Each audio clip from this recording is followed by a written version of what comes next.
Shalom, bienvenidos a un nuevo estudio de nuestra comunidad Benei Adon Olam. Esta semana estuvimos estudiando la porción Tzav, que significa manda. En esta porción Tzav, que está cierto en el libro de Vayikra, el libro de Levítico, se detallan las instrucciones adicionales que hay acerca de la ofrenda llamada holocausto, ¿cierto? La Olá. Y también la ofrenda que se llama Minja, que es la ofrenda de comida o de cereales. También se habla de la ofrenda especial del Kohen Gadol y la ofrenda inaugural que tenía que llevar cierto el Kohen para el santuario. En ambos casos se trataba de la misma ofrenda, sin embargo, el Kohen Gadol ofrecía su ofrenda durante todos los días, mientras que eh, el Kohen Gadol, ¿cierto? Él ofrecía eh, todos los días, mientras que el Cohen regular solamente lo hacía el día de la investidura, eh, cuando se inauguró o cuando se inauguraba el servicio en el santuario. Se detallan también las leyes adicionales por la ofrenda del pecado, ¿cierto? Y la ofrenda de la culpa. Corban Hatat y el Corban Asham. Luego se habla de las leyes adicionales acerca de la ofrenda de la paz, junto con aquellas porciones de la ofrenda que debían compartirse con el Cohen o que él debía comer, ¿cierto? Estamos hablando de Corban Shelamim. Y ya hacia el final de esta porción se habla se describe los primeros 7 días del proceso inaugural de Aarón y sus 4 hijos. Moshe en ese momento actúa como un Cohen Gadol, ya que él oficia, ¿cierto?, el primer sacrificio inaugural, y tanto Aarón como sus hijos tenían prohibido salir del Mishkan durante todo ese tiempo. O sea, estaban ellos como eh, alumnos, ¿cierto? O podemos decir, estaban internados en el Mishkan. Como hablábamos la semana anterior, quizás un poquito estaban como si esto fuera un hospital. Estaban ahí 24/7, ¿cierto? Tratando de aprender todo lo que se iba a realizar en este lugar, en este santuario. Tienen que estar aparte, ¿cierto? Ellos preparándose.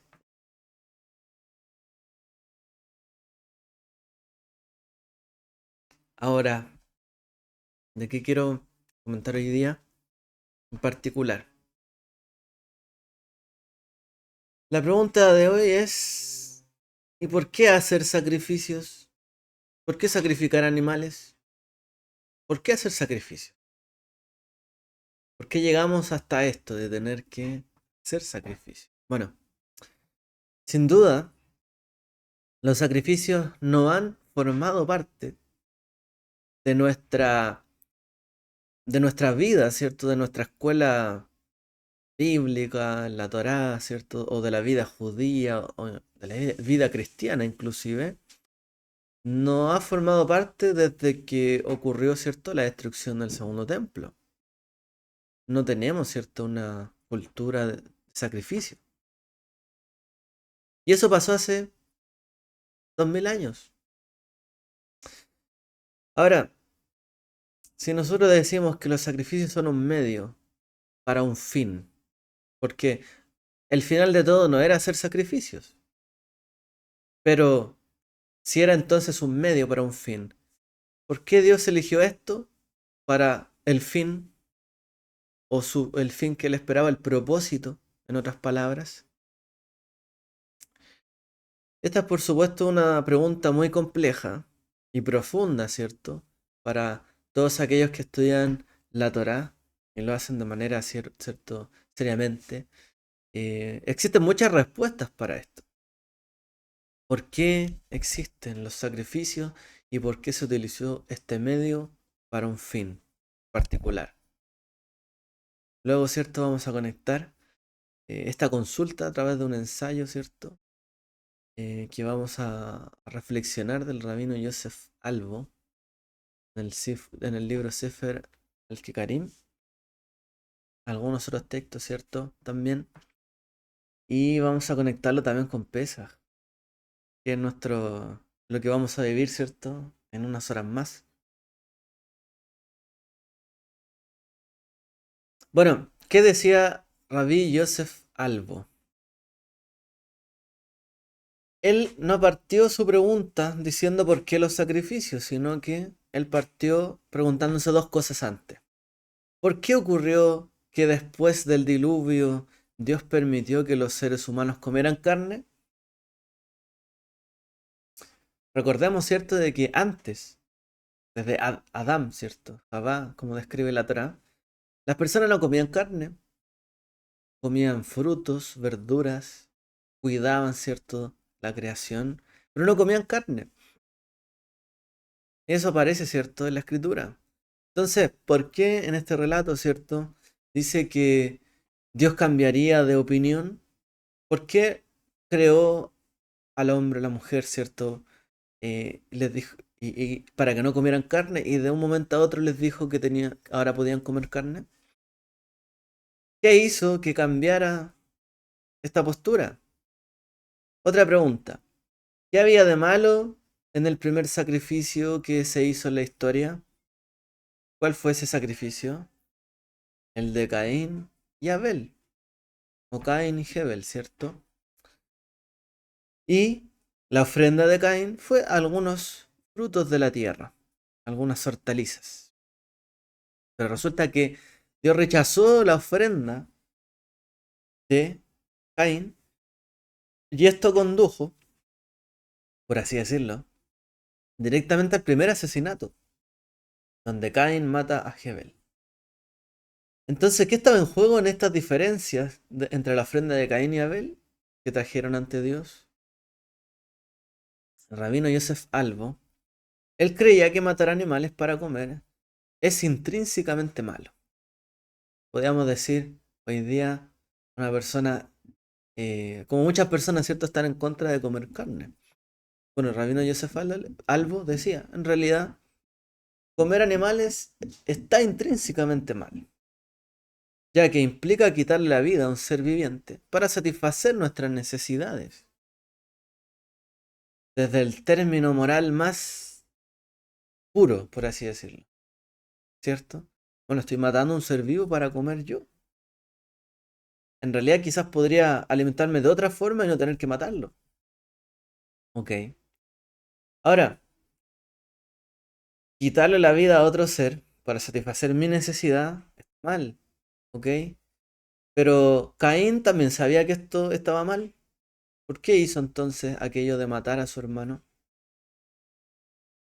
Él creía que existía una fuerte afinidad quizás entre los humanos y los demás animales. A lo mejor matar a un animal es lo mismo que matar a un hombre, una persona, como seres animales. Quizás Caín pensaba así. Y por eso es que quizás él no ofreció un animal, sino un vegetal. Él dijo, bueno, estamos al mismo nivel los hombres y los animales, entonces ofreceré vegetal. Ahora, el error de él, según Rabino Yosef Albo, fue que debería haber traído frutos, pero de un árbol, no frutos de la tierra, hortalizas o verduras. Él debió haber entregado u ofrendado lo más elevado y no lo más bajo de los productos, ¿cierto?, no cárnicos. Si es que su opinión era, no puedo ofrecer sacrificio animal. ¿Ok? Ahora Abel, en cambio, él creía que existía una diferencia entre las personas y los animales. O sea, ¿acaso no le había dicho Dios a las primeras personas que podrían sojuzgar sobre los peces del mar, las aves del cielo y todo ser viviente que se mueve sobre la tierra? En realidad, según Rabino Yosef Albo, la opinión de Abel era, no somos iguales hombres y animales. Por lo tanto, puedo sacrificar un animal que es un ser que está por debajo, ¿cierto?, de las personas. Ahora, al ver Caín que el sacrificio de Abel fue aceptado, mientras que el suyo no, razonó de esta forma. Si Dios, quien prohíbe matar animales para comer, permite e incluso favorece matar un animal, favorece a otro, habiendo matado a un animal para un sacrificio.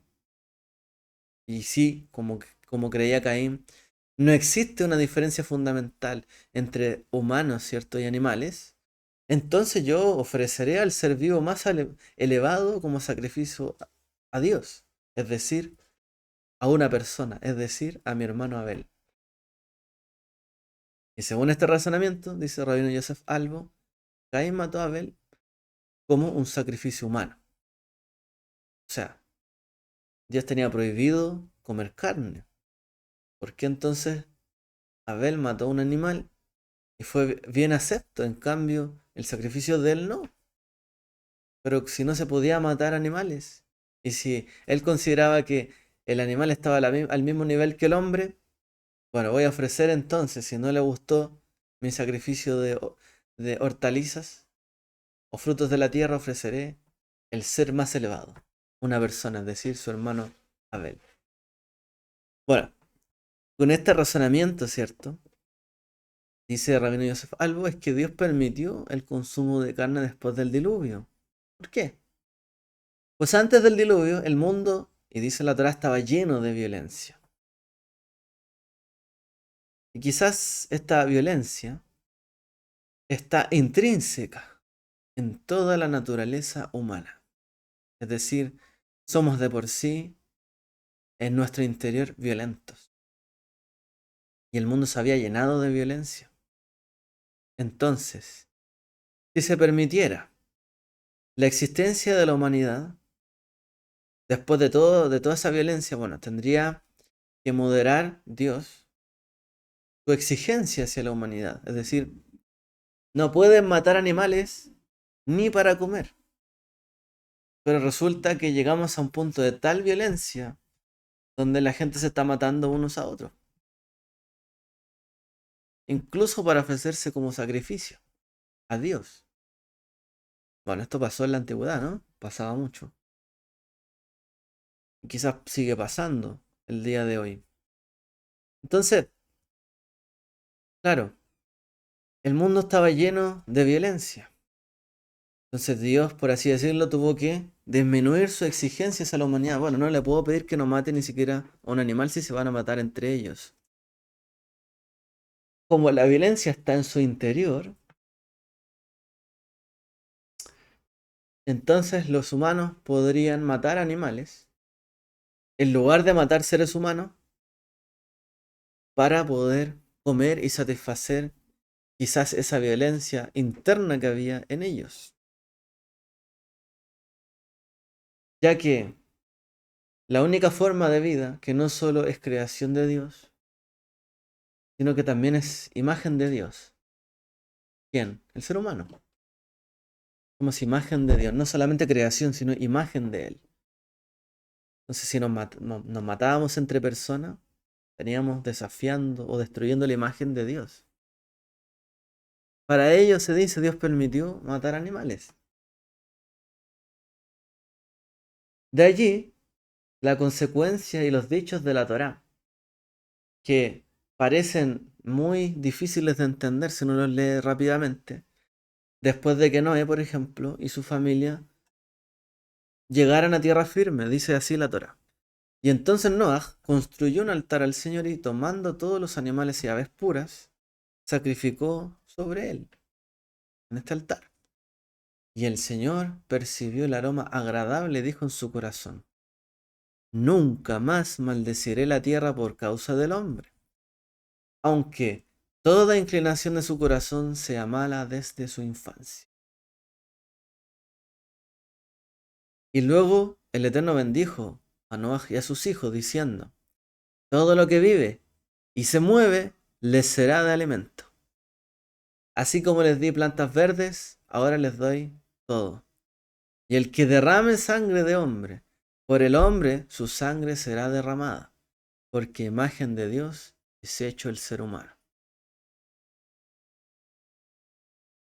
Entonces, si nos fijamos, después de porque el mundo se había llenado de violencia, destruyó con un diluvio, ¿cierto? Esa gran inundación, ese Mabul, la tierra, y luego Noah mató animales, los sacrificó, hizo un altar, y dice que subió como un aroma agradable ante el Eterno, y él dijo, no voy a volver a maldecir la tierra, aunque sé que toda inclinación del hombre es malo desde su infancia. O sea, desde que nacemos o desde que crecemos, siendo muy pequeños, tenemos una inclinación hacia el mal y hacia la violencia. Y si voy a destruir el mundo cada vez que esta violencia se multiplique, no va a quedar nada en pie. Hoy día quizás nosotros vemos violencia y muchas cosas, ¿cierto? En este mundo. Imagínense Dios estuviera destruyendo el mundo cada vez que se multiplica la violencia y las guerras. No quedaría nadie. Y esa fue la bendición que Dios dio el Eterno a Noé. Todo lo que vive y se mueve te será de alimento. Además de las plantas, ahora les doy todo esto. Pero el que derrame sangre de una persona, por el hombre su sangre será derramada. Es como los pecados de muerte. Si alguien mata, tiene que morir. Dice la Torá, entre otros casos. Si alguien derrama sangre, su sangre será derramada. Ok, con esta introducción, ¿cierto? Podemos entender lo siguiente. La lógica es clara. Noah ofrece un sacrificio animal en agradecimiento por haber sobrevivido de este diluvio. Y Dios ve que las personas necesitan una forma de expresarse, expresar esa maldad o esa violencia. Porque están predispuestos, al parecer, desde lo más íntimo de su corazón, hacia la violencia. Y para que el mundo pueda sobrevivir, tendrían la, comillas, oportunidad, o tendrían que poder dirigir esa violencia no hacia otras personas, sino quizás hacia un animal, ya sea como un alimento o ya sea como un sacrificio. Entonces, ¿cuál es la línea que no se debe cruzar? La línea crucial, ¿cierto?, que hay que marcar y delimitar es lo humano y lo no humano. Esto es un humano, no se puede matar. Esto no es un humano, podría matarse en alguna circunstancia, para comer o para un sacrificio. Este permiso para matar animales va acompañado de una absoluta prohibición. No es posible matar humanos, porque a imagen de Dios creó al hombre. Ahora, no es que Dios con esto esté aprobando que tengamos que matar por deporte animales, ya sea sacrificio o alimento, o sea, que matemos para llenarnos y engordarnos, o para hacer multitud de sacrificios, sino que prohibirlo a los seres humanos, nos prohibió, ¿cierto?, matar a otros seres humanos, dada que somos dados a derramar sangre. Es utópico pensar que nunca vamos a derramar sangre. Y de por sí, desde su infancia, el corazón del hombre está inclinado hacia la violencia y hacia el mal. Es utópico pensar que en este mundo nunca nadie va a matar a nadie. Y eso lo vemos, ¿cierto?, todos los días. Esto pasa, se derrama sangre. Ahora, esto no es para una solución, bueno, es una solución parcial, momentánea, pero es una instrucción hasta el final de los tiempos. Hasta entonces, la solución menos mala, por así decirlo, es permitir que las personas puedan matar animales en lugar de matar a sus semejantes. Por lo tanto, los sacrificios animales son una concesión para las personas, porque son violentas. ¿Ok? Entonces, los sacrificios son un sustituto de la violencia dirigida contra la humanidad, dice él. ¿Por qué hacemos sacrificio? Porque somos violentos. Y como somos violentos, en vez de dirigir esa violencia hacia otras personas, lo hacemos a través de un sacrificio. Un animal. Bueno, algunos otros pensamientos que pueden ampliar, ¿no es cierto?, esta idea. No decimos que sea el propósito, pero original, pero por lo menos es una buena explicación, ¿no?, de los textos. Entonces, ¿qué es lo que pasa? Describe un autor en un libro llamado Violencia y lo Sagrado, el chivo expiatorio y las cosas ocultas desde la fundación del mundo. Él dice: la violencia interna, todas las disensiones, rivalidades, celos y disputas dentro de la comunidad que los sacrificios buscan suprimir. El propósito del sacrificio es restaurar la armonía en la comunidad y fortalecer el tejido social. Todo lo demás se deriva de ello. Es decir, todas las rivalidades, los problemas, yo le pegué a tal persona, pasé a llevar a este, soy culpable por haber hecho esta acción, haber hecho esta omisión, sentí celos, tuve una pelea, una discusión y tengo que presentar un sacrificio. Bueno, es preferible presentar un sacrificio antes que enojarme tanto con aquel que me hizo daño y voy y lo hiero y lo mato. La Torá de hecho regula, ¿cierto?, las leyes del asesinato incluso sin intención. Si alguien está trabajando en el campo, va y levanta, ¿cierto?, por ejemplo, un hacha, ¡pum!, puede llegar y matar a alguien, sí, puede pasar. Pero ¿qué pasa cuando las personas se hacen daño y tienen culpa? Efectivamente tienen la culpa de esto. Podrían llegar a matarse. Los vemos, ¿cierto?, todo el tiempo. Entonces él dice, este autor, en realidad todas estas rivalidades, peleas del pueblo internas que estaban allí entre las personas, trataban de ser suprimidos con los sacrificios. Mira, la violencia que me hicieron a mí, que yo sentí en mi persona, que otra persona me hizo a mí, y que ahora siento un sentido de violencia de querer yo hacerle ese mismo daño, esa paga a otra persona que me hizo el daño, lo voy a colocar sobre el sacrificio. Y la violencia va a caer sobre el sacrificio y no sobre otra persona. O sea, esto trata de mantener la armonía entre las personas y a través de un tercero, un canal, un sacrificio, llevar esa culpa o esa violencia para mantener la armonía de las personas. Entonces este autor nos dice, esto podría pasar como dentro del pensamiento de los hijos de Israel en el desierto, en Israel. Ahora, ¿cuál es la peor forma de violencia dentro de una sociedad? Que muchos dicen la venganza. Porque la venganza no tiene límites. Una persona quiere vengarse. Un proceso es un proceso interminable e infinitamente repetitivo. Tú me pegas, yo te pego.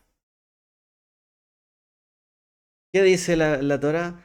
Porque los humanos desde su infancia que están llenos de maldad en su corazón y violencia. Un niño va y le pega al otro. El niño va y le devuelve el golpe. Y le pega de nuevo. Y le pega de nuevo. Y le pega de nuevo. Y hasta que se agarran a combos entre los dos. ¿No lo han visto ustedes en los niños? A los niños. Bueno, imagínense una persona con más fuerza, con más herramientas que pueden causar mayor daño. Y con más deseos de venganza. Irrefrenable. Lo puede llevar, ¿cierto?, un ciclo interminable e infinitamente repetitivo de venganza y daño y violencia. Esto es como lo que dice el rabino Gilel cuando él vio un cráneo flotando en el agua. Y él pronunció en ese momento: porque ahogasteis a otros, ellos os ahogaron. Y los que os ahogaron, al final también se ahogarán. Los que os ahogaron, ellos también se ahogarán. Unos oprimieron a otros y esos otros oprimieron a estos otros.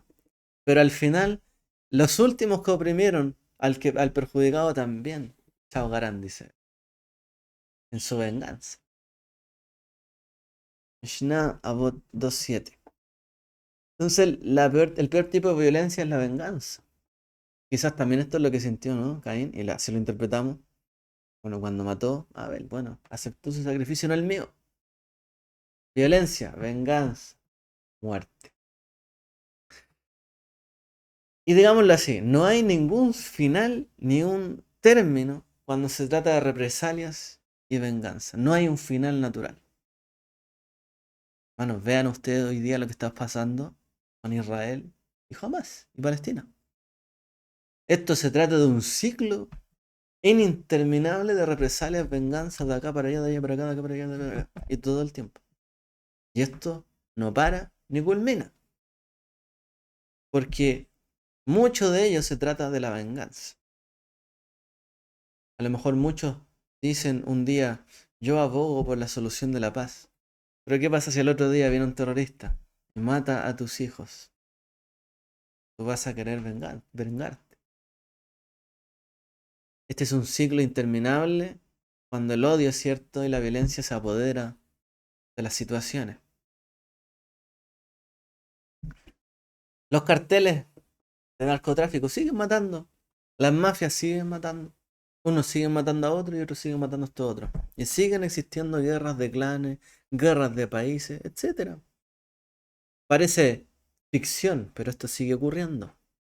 El ciclo destructivo ha destruido naciones enteras, pueblos enteros, familias completas pueden haber llegado a su final sin haber dejado descendencia, etc. Entonces, según algunos, este es el problema que trató de resolver el sacrificio.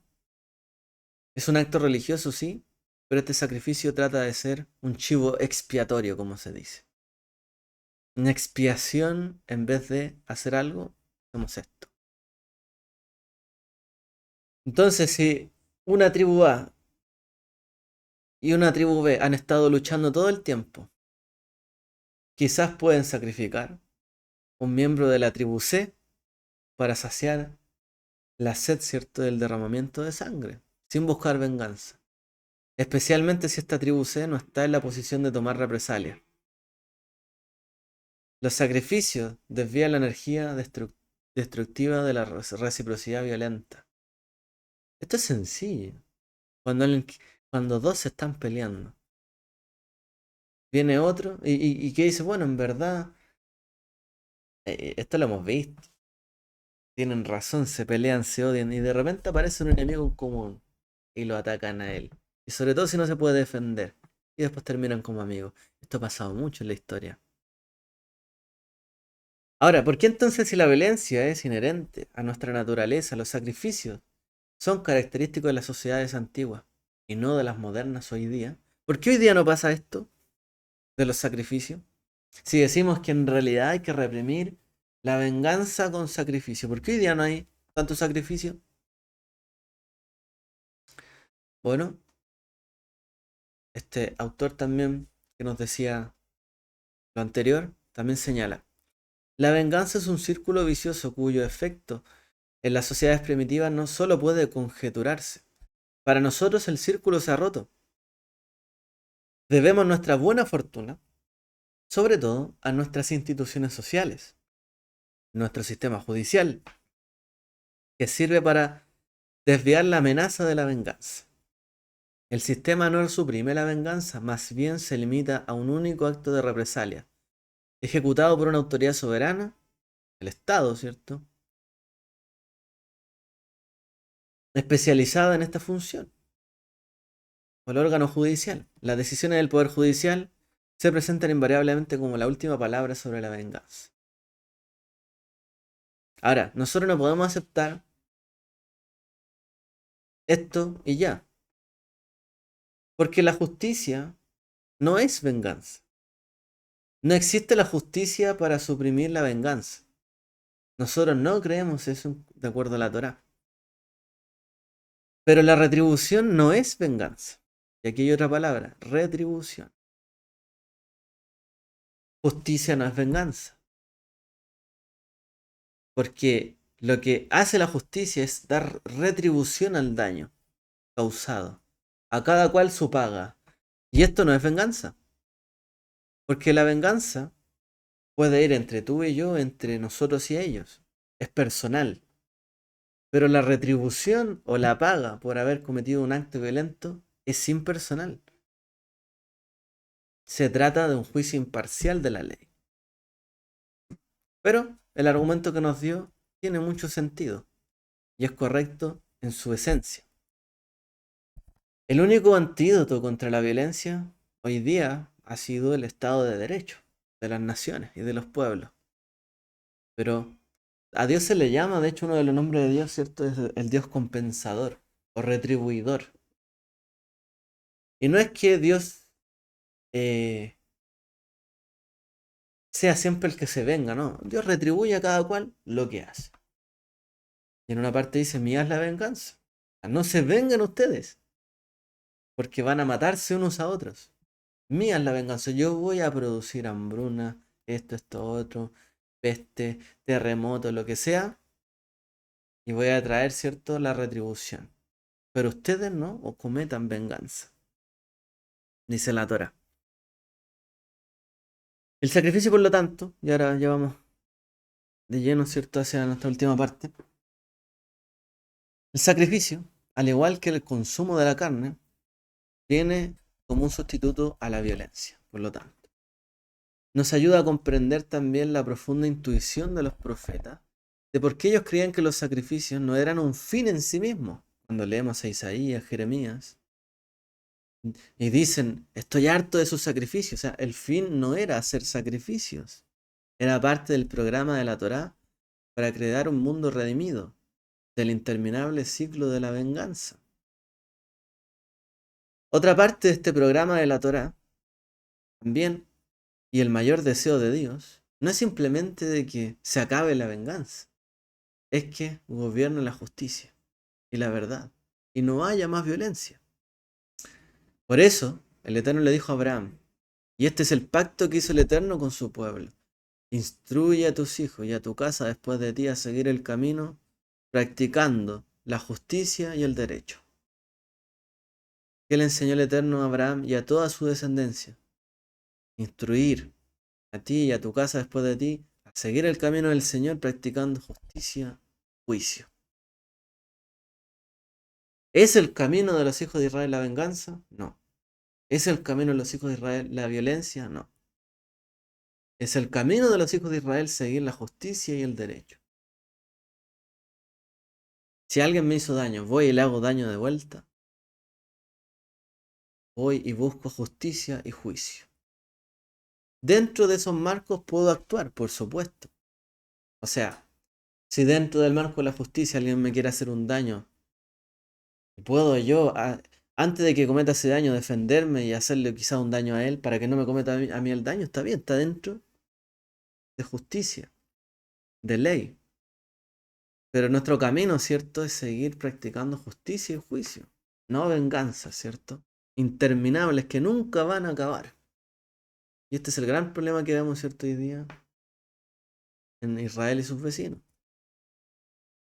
Hemos superado entonces la etapa de la historia humana donde ya los sacrificios animales no tenían sentido. O sea, o tenían un sentido. Hoy día ya no lo tienen. Superamos ya eso. Se ha convertido la justicia en una realidad lo suficientemente poderosa como para que ya no necesitemos rituales religiosos para desviar la violencia de los seres humanos.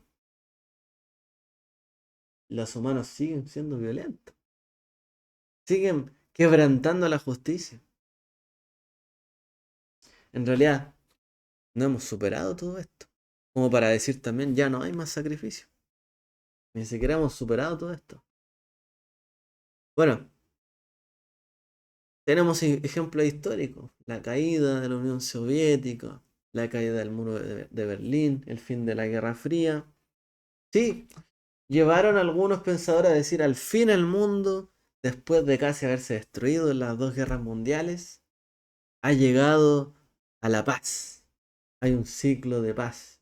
Ya no va a haber más guerras ideológicas.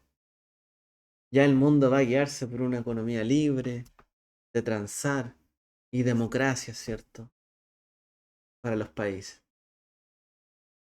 ¿Qué hemos visto nosotros últimamente? Que no es así. El mundo sigue siendo un lugar violento. Y radicalmente distinto.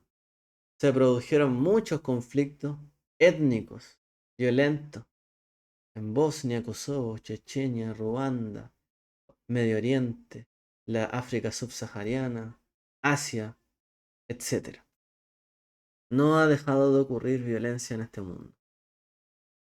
Por lo tanto, aquí hay otro pensador que nos dice lo siguiente. Mikhail Ignatieff. El principal obstáculo moral en el camino de la reconciliación es el deseo de venganza.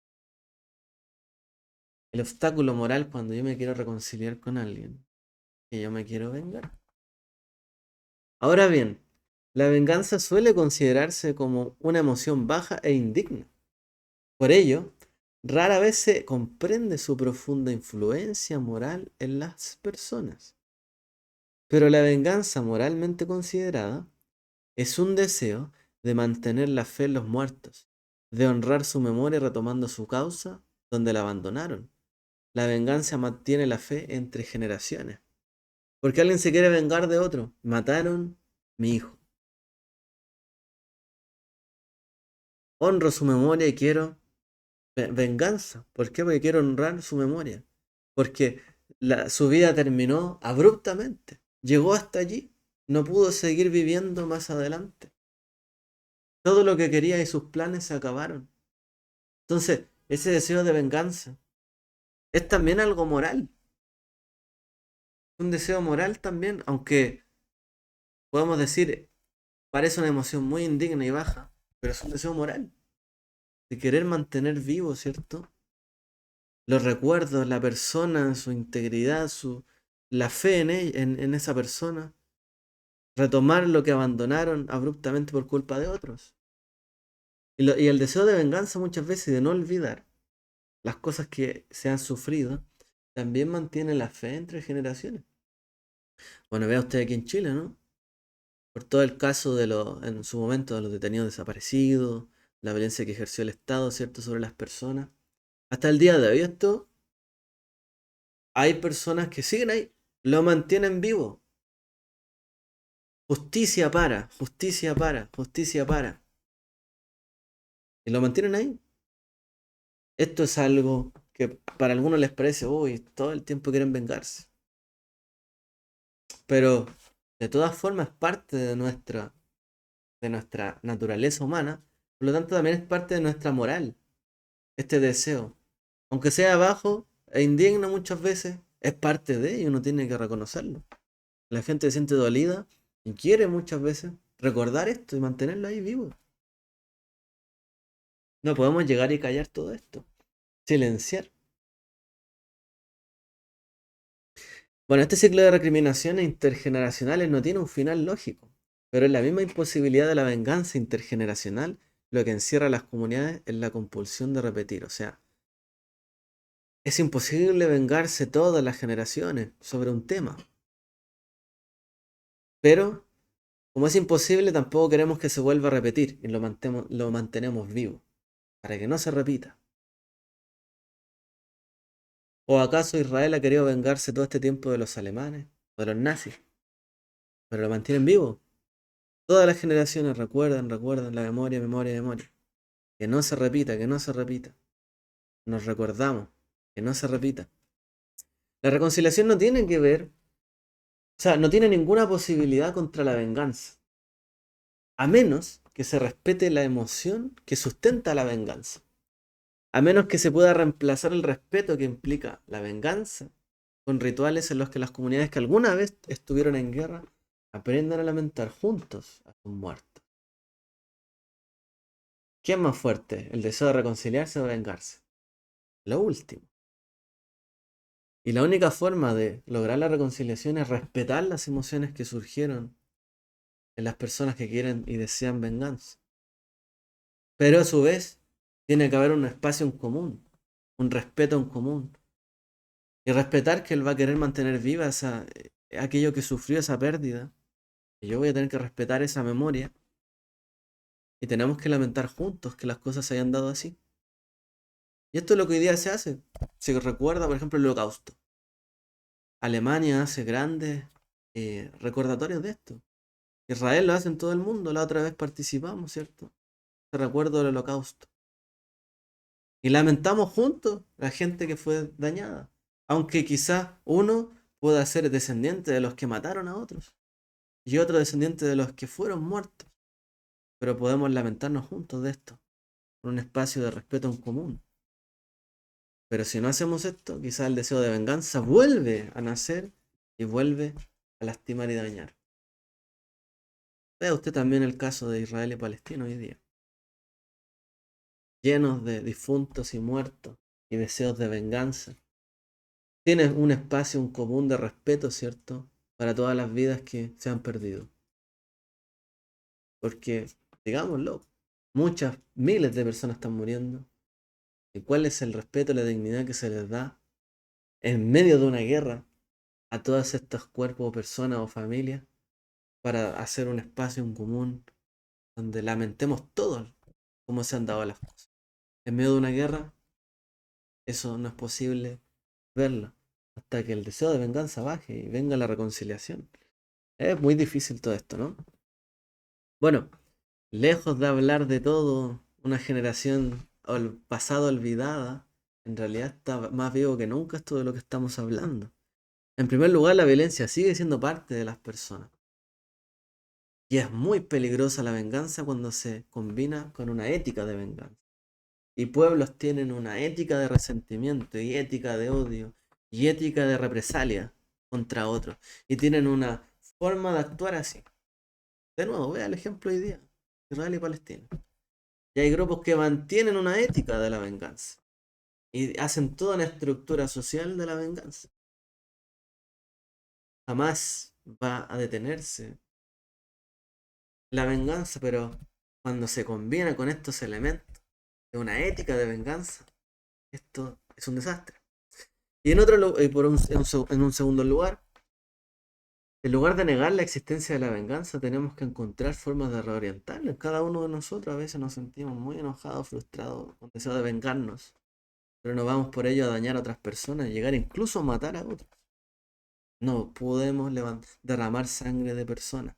Y en tercer lugar, la única alternativa a los sacrificios, animales o humanos, es lo que propusieron los profetas en el antiguo Israel cuando dijeron: vamos, aunque me ofrezcáis holocaustos y ofrendas de grano, no las aceptaré. Pero corra el juicio como un río y la justicia como un arroyo inagotable. Amós 5, 23, 24. No acepto más sus holocaustos y ofrendas de grano. Son puro derramamiento de sangre. Pero sí aceptaré que fluya como un río el juicio y como un arroyo inagotable la justicia. Solo una última reflexión. Hoy día estamos llegando a Pesaj. En Pesaj hay un corbán que se sacrifica. El corbán de Pesaj, ¿cierto? Este corbán, cordero. El cordero era precisamente adorado en Egipto. Un animal, ¿cierto? Era considerado sagrado. Ellos y tenían que hacer un sacrificio de este animal sagrado. ¿No había acaso en los hijos de Israel un deseo de venganza contra los egipcios que los dañaron? E hicieron, ¿cierto?, contra ellos abusos. Y los hicieron trabajar arduamente construyendo ladrillos, ¿cierto?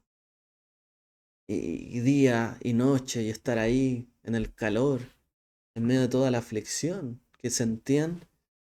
¿No había acaso también un deseo de venganza en los hijos de Israel? Bueno, si se fijan, todo esto que hemos hablado cobra sentido porque fue en Pesaj cuando, por así decirlo, vino la venganza de los hijos de Israel, o la venganza del Eterno, por el daño que hicieron sobre los hijos de Israel. ¿Acaso el Eterno permitió que los israelitas ejercieran violencia contra los egipcios? No, bajo ninguna circunstancia. Todo lo que ocurrió fue milagro del Eterno. Moshe alzó su vara y ocurrieron las plagas, ¿cierto? Los azotes.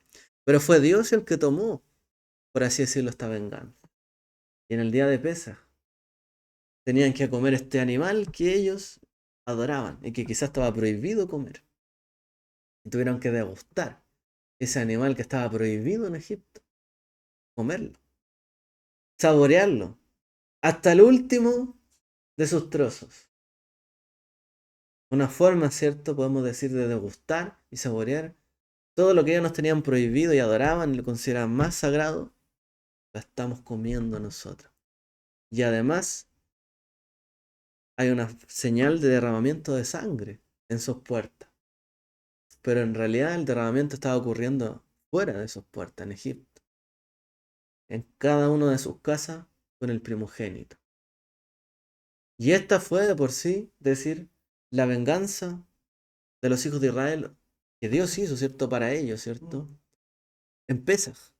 Pasó por alto sobre los hijos de Israel, pero la venganza y el destructor pasó por toda la casa de los egipcios.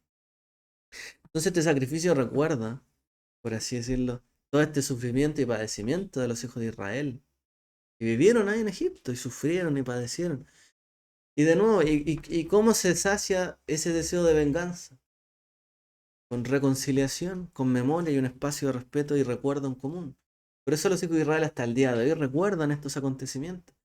Y no lo hacemos porque odiamos a los egipcios, sino porque sabemos que Dios tomó nuestra causa, que nos sentíamos mal, demandados, ¿cierto? Prisioneros, oprimidos, etc. Y Él tomó nuestra causa e hizo justicia hacia nosotros. Y lo hizo con grandes señales. Y además nos hizo degustar, por así decirlo, ese sabor de la venganza, que fue el cordero. Un animal sagrado para ellos. Entonces, todo esto es porque la naturaleza es violenta. Y luego los hijos de Israel iban a tener que vivir en la tierra. Y una vez que crecieran y se engrandecieran, se iban a levantar contra Egipto para vengarse de los que le hicieron ese daño. No, porque su memoria es lo que queda a partir de ahora. Después de todo esto que pasó, lo importante es cómo vivimos ahora. Aprendamos a vivir después de toda esa opresión como gente libre. Aprendamos, ¿cierto? Después de ese duro trabajo, a disfrutar el descanso. Aprendamos, ¿cierto? Después de todas esas burlas que hicieron hacia nosotros, a amar al extranjero que está en nuestra tierra. Porque eso lo señala varias veces, ¿cierto? En este contexto. Porque ustedes fueron extranjeros en Egipto. No van a desear vengarse contra los extranjeros. Ustedes fueron extranjeros. Entonces, a partir de toda esa experiencia dramática y complicada de Egipto para el pueblo de Israel, lo que queda ahora es reprimir ciertos esos deseos de venganza, una moral, y no implementar una moral de venganza, sino una moral de reconciliación. Reconciliémonos con todos estos aspectos que pasamos antes en Egipto y hoy día disfrutémoslo, recordando también incluso cada una de estas cosas. Así que lo dejamos ahí. Quizás lo único, ¿cierto? Voy a leer un comentario. La venganza siguió cuando murieron sus soldados del Yansuf y Egipto nunca más fue la nación que era. Claro, y ellos cantaron y prorrumpieron en júbilo cuando sus enemigos cayeron en el mar. Y se alegraron. Pero esa fue la venganza de los hijos de Israel. Cantaron y se alegraron y bendijeron el nombre del Eterno que venció a sus enemigos. Y allí lo canalizaron. Entonces, nuestra venganza no tiene que ser destruir a todo el mundo, sino si Dios hace esto por nosotros, bendecimos su nombre, nos alegramos en Él, ¿cierto? Todo lo que sea posible y tomamos, ¿cierto? Y brindamos.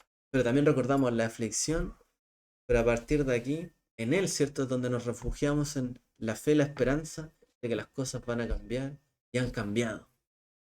Porque si nos mantenemos en el pasado, va a carcomer este deseo de venganza. Por así decirlo, y toda la violencia que había en el mundo, ¿cierto? Que están las personas también, la sufrió nuestro Mesías. Todo este deseo de violencia. Y dice, fue herido, maltratado, azotado. Y por su llaga fuimos curados. O sea, prácticamente todo lo que hicieron los soldados, ¿cierto? Que lo dañaron, fue una venganza. ¿Qué querían los líderes del pueblo de Israel, muchos de ellos? Vengarse contra él, por todas las cosas que habló contra ellos. Y sin ninguna razón lo lastimaron y lo hirieron. Se desquitaron sobre él. Y toda esa violencia dirigida hacia él fue expuesta. Pero la muerte no pudo con él porque era inocente. Y ahí está el tema. Cuando sabemos que el Eterno conoce nuestra causa, nuestra justicia. El Eterno obra en favor nuestro y toma nuestra causa. Y Yeshua sabía que el Eterno iba a tomar su causa, porque era inocente. Y a veces el que sufre, esto pasa, era inocente. Pero el Eterno es el que toma nuestra causa. Y esto es Pesaj. Él toma nuestra causa. Y en Él nos alegramos. No andamos buscando nosotros venganza. Es Él, el Dios de justicia y verdad, que obra en nuestra vida, que nos traerá, ¿cierto?, siempre todo lo bueno para nosotros. Que el Eterno les bendiga a todos. Shabbat Shalom, Hak Pesach, Kasher Besameach también. Que tengamos todos un buen Pesaj, Kasher y alegre. Shabbat Shalom.